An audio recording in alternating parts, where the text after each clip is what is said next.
Hey guys, welcome back to Seller Sessions on the Wednesday 4 p.m. BST. Today's guest is Jim Kennemer. How you doing, Jim? Doing pretty good. How about yourself? Good. Do you want to give the audience a little bit of background on yourself? Yeah, so I'm Jim Kennemer. I'm the founder and managing director of Cosmo Sourcing. I founded Cosmo in 2013 in Shanghai, China. In 2014, I decided to move to Ho Chi Minh City, Vietnam, and started sourcing from Vietnam. So I've been sourcing from Vietnam since 2014 and worked with clients of all sizes, including many FBA sellers to source products from Vietnam and China. Superb. So do you want to tell me a little bit about the process of Vietnam? Why Vietnam for you? We've done a few shows where we've covered outside of China. This is obviously one of them as well. Been waiting to get this one on the show. And we talked about this previously, I think was October when we were both speaking at Global Forces. Yeah. So give us a little bit of background culturally and that on Vietnam to set the scene for us. Yeah, so I guess kind of my story, like I started in Shanghai originally sourcing, but kind of felt there were too many people there, kind of looking for the next big opportunity. So I kind of, at the time, Trans-Pacific Partnership was the next big trade agreement. So I decided to move to Vietnam, get ahead of it. Even though TPP got canceled, I kind of fell in love with the country. Actually had some great opportunities, thought it was kind of untapped at the time. Yeah. So I kind of really decided to stick around with it and really make Vietnam work and kind of find products for clients there. Yeah, that makes sense. Yeah. So what about the type of products? What would people expect? You know, in certain countries, I mean, China does nearly everything, but some people really go to India for places. Some will go to Eastern Europe for stuff that's specific. But if we are talking about specifics, why would you go, right, I've got a really good idea. Why not go to Vietnam over, say, something like China? Yeah, Vietnam, like you said, China is the one-stop shop where they make everything. But Vietnam, you do have to be selective with, and they do specialize in a few items that I think are really good. The biggest single one is probably clothing, apparel, textiles, garments, etc. They do lots and lots of cut and sew items. So this ranges from everything from this shirt I'm wearing, which actually I tailored, to like handbags, purses, backpacks, other items. We've done like even some truck trailer hitches. Or not trailer hitches, trailer covers that were mesh, belts, etc. So they really do have a good experience with that, and a huge infrastructure for fabrics of all kinds.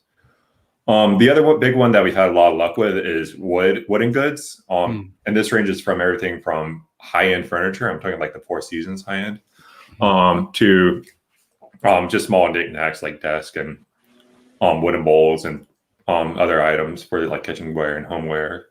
Yeah. Also rattan, we've done kind of few rattan projects at the moment. So when they do the product, they do really good job of kind of getting getting better than China. Yeah. So in terms of, you know, most people go on to Alibaba, etc., to start looking for products. Of course, larger sellers may have a sourcing team on the ground. How would someone go about like even starting that process? Is there any specific, you know, like you got India Mart and places like that, and you got 1066 over in 1666 or 1688. 1688, sorry. Yeah. 1066. So there's a few websites. Alibaba's not that great just because Vietnamese in general are not trusting at all of Chinese for various reasons I won't get into. Yeah, we'll leave politics out. Exactly. But yeah, there's a few ones like there's Vietnam A to Z, Vietnamese made, and V-Town, right? Which is interesting because it's Japanese owned, and specifically, so Vietnam has a free trade agreement with Japan, so lots of factories owned by Japan. So specifically a list of Japanese owned factories in Japan.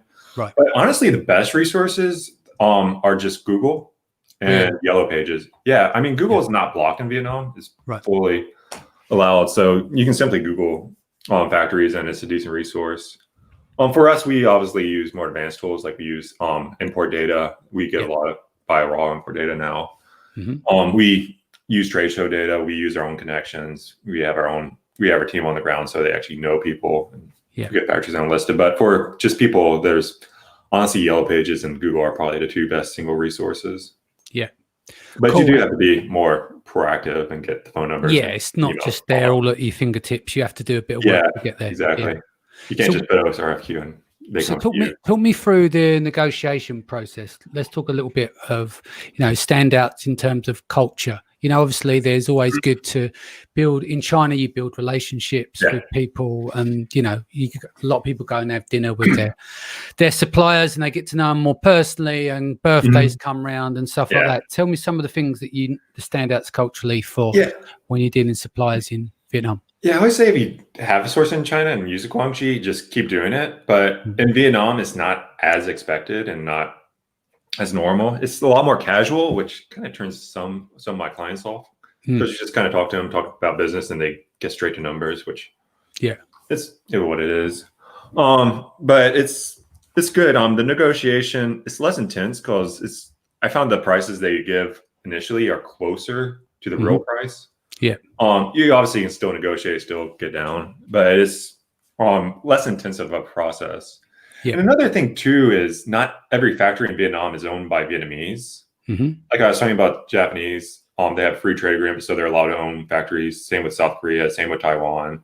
We do a lot of work with like even European-owned factories. So when we negotiate with them, like working with a French and Danish-owned factory right now for furniture, so we're talking to their French and Danish team. And so it's much more varied, and you kind of do have to adjust. We also we work with Indonesian-owned factories. Yeah, it's still about 50% are at least 50% are Vietnamese-owned. And what are standard terms over there? Is it the 30 down, 70%? Yeah, I almost always do 30 down, 70%, with the exceptions where there's the large purchase of raw materials in advance. Yeah. Which we'll do separately, but yes, typically 30-70 is pretty typical. Okay, and obviously this is going to be product related, but what about things like lead times and stuff? I know that some products are going to be more lead time intensive, but do you find there's tighter lead cycles coming out of there as well because of less competition, or? No, it's about the same. I mean, in terms of lead time, one big thing too is demand has gone up for factories in Vietnam. So a lot of times, if you're starting now and you're the first time placing an order, you will have to wait till capacity opens up in some cases. And another thing too that affects a lot of projects that we work on is a lot of components still have to be sourced in China and shipped to Vietnam. Yeah. So if you're starting, like had to source like zippers and buckles and a few things for backpacks from China. So we had to factor in just for the first order really, but we had to factor in another 4 to 6 weeks to get those made and then shipped from China. And then we could actually put them into the products. So it is going to be slower. China's efficient. Vietnam's still efficient, but it's not straight to the point. No, that makes sense. In terms of factory inspections and pre-shipments inspections and stuff like that, talk me through that, because obviously it's easier to get inspection sorted in China. There's dozens, hundreds of companies like at your fingertips so walk me through any issues there as well. No, I mean, there's dozens of inspection companies in Vietnam, so we've never had an issue arranging and getting inspections done.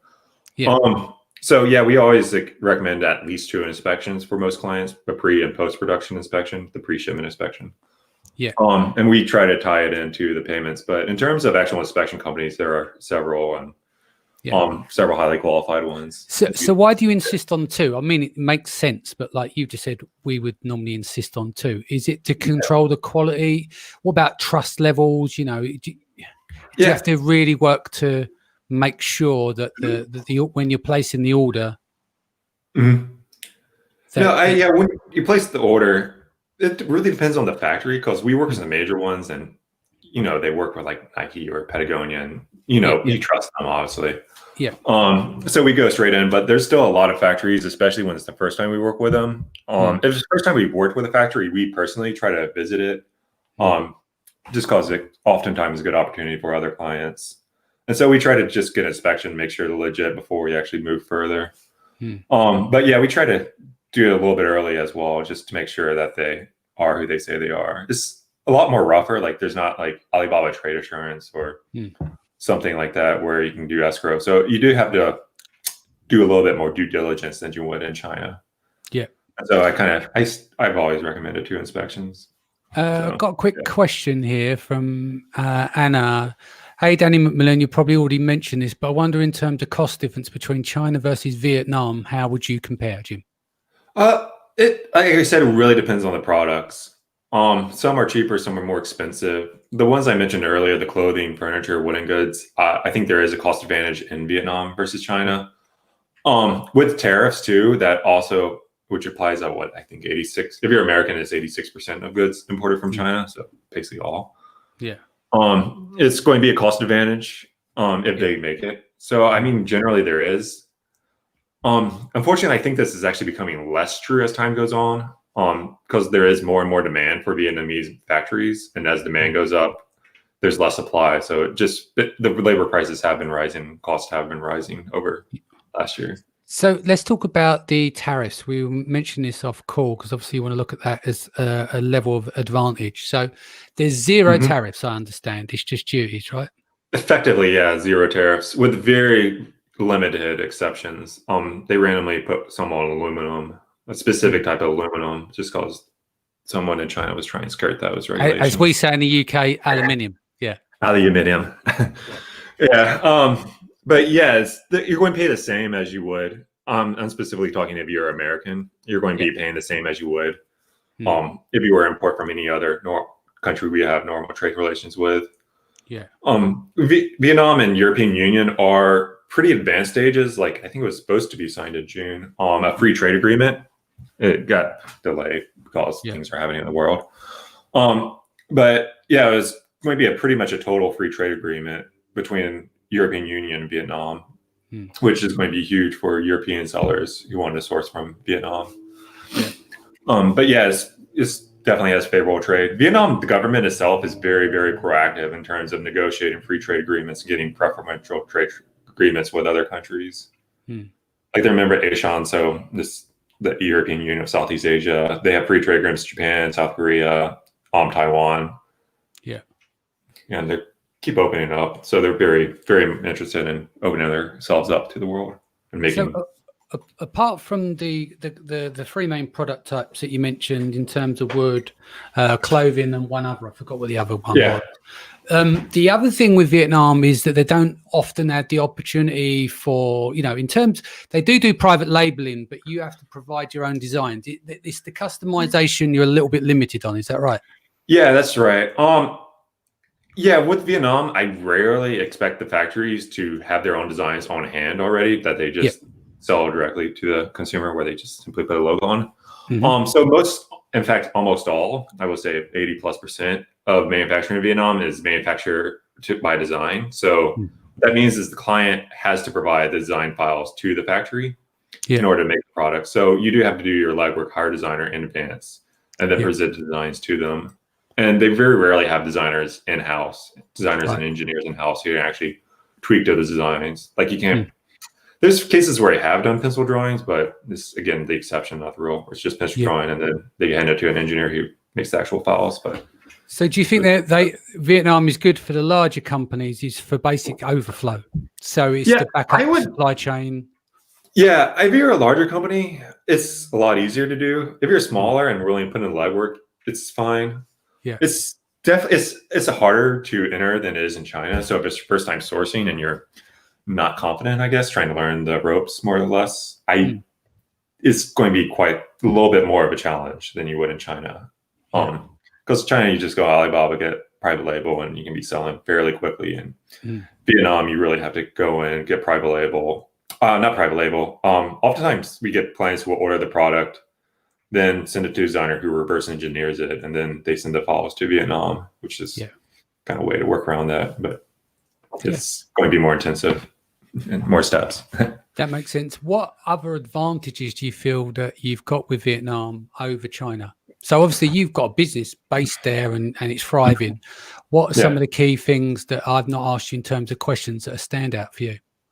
In terms, I mean, I'm trying to think of a good one. It's definitely a good country to source from. It's kind of set up more. There are a lot of large countries that source there, and those countries kind of do go and have their own engineers and just hire directly. So it is a little bit more limited in terms of the resources, and you can't find everything there. Yeah. Okay, that makes sense. I think we kind of covered it. So the other thing we haven't covered here is the in terms of shipping. How long does it take compared to China for stock going to the US? I typically budget about 4 to 6 weeks. The actual shipping from port to port is about the same. It's roughly the same distance. Yeah. The main issue is the ports in Vietnam are smaller, and so Right. they're more or less at capacity. So it's going to spend longer time to get into the port and then shipped out. Yeah. So the from factory door to the final destination is going to be a little bit longer. Yeah. I typically budget about 2 weeks longer in most cases for a large container load shipment. Yeah, that makes sense. And what about, like, do they have their version of Chinese New Year? So pretty much everything's shut down for a month. How does that work? Yeah, it's called Tet, and it's actually the exact same time as Chinese New Year. It's pretty much it's similar. It's pretty much the exact same holiday, just different name. Yeah. But yeah, it's same whole Lunar New Year holiday. That makes sense. So give us a top down. So we establish pretty much, obviously you've got your duties, but there's no tariffs there. So that could make a big difference to people shipping for China. The factories are a bit smaller there. No, there's a huge range of sizes. But there are some massive factories. In fact, some of the largest factories I've seen are in Vietnam. Like we work with one furniture factory, and they has about 12 factories or buildings on site that are each about the size of a coliseum, or trying to think of soccer stadium for Europeans. I was about to say NBA arena. Yeah. But yeah, they're quite massive, and you have to get around by golf cart and have their own private little inside taxi. But yeah, it's definitely a different scale factories. Yeah, pretty much factory size all the time. So there's no limit on factory inspections or finding inspection companies there for your products. No. 3 main types of products that you say is wood, clothing, and what was the other one that you mentioned? I think you said clothing and trainers. I think I meant rattan and a few other things. Furniture. Yeah. Furniture. Yeah, we do still other products, like we're doing silicone products. We do plastic products. I'm actually on our list right now. PPE and stuff you mentioned as well. Yeah, we actually do a lot of medical gear, specifically masks. We just can't get those going fast enough. We were doing nitrile gloves for a bit, but our supplier, the demand is insane right now. So I mean, they pretty much had all its inventory bought out until late September. We're bidding on getting that taken. But yeah, we're doing a really good job getting masks. Like these are everything from surgical masks, 3-ply cotton mask, or 3-layer cotton mask. Yeah. No, that makes sense, because I imagine with the demand around the world, everyone looked outside of China as well as an opportunity where else they can get their manufacturing done. Yeah, it's definitely a lot of people are definitely looking to Vietnam for these. Cool. We're doing. Is there anything you want to add before we go? Not off the top of my head. It's a great country. I just love the country in general. Just because, moving from China to Vietnam is like a breath of fresh air to me. Like a lot more friendly people, great food, more relaxed atmosphere. That makes sense. What's the best way that people can reach you? Probably email is the best way. So you can reach me at info@cosmosourcing.com. Yep, cool. And on Facebook, or just email only? Yeah, Cosmo. Yeah, I have a Facebook page that I barely maintain. I don't think I've touched it in months. So it's still there. So if you look up Cosmo Sourcing on Facebook, you can see it. And you actually probably rebuild it. Excellent. Well, it's been lovely to have you on. Guys, pleasure. You're more than welcome. Guys, I'll be back here Monday for Monday Mindset. Enjoy the rest of your week. Take care. And Jim, thank you for joining us. Thank you for having me.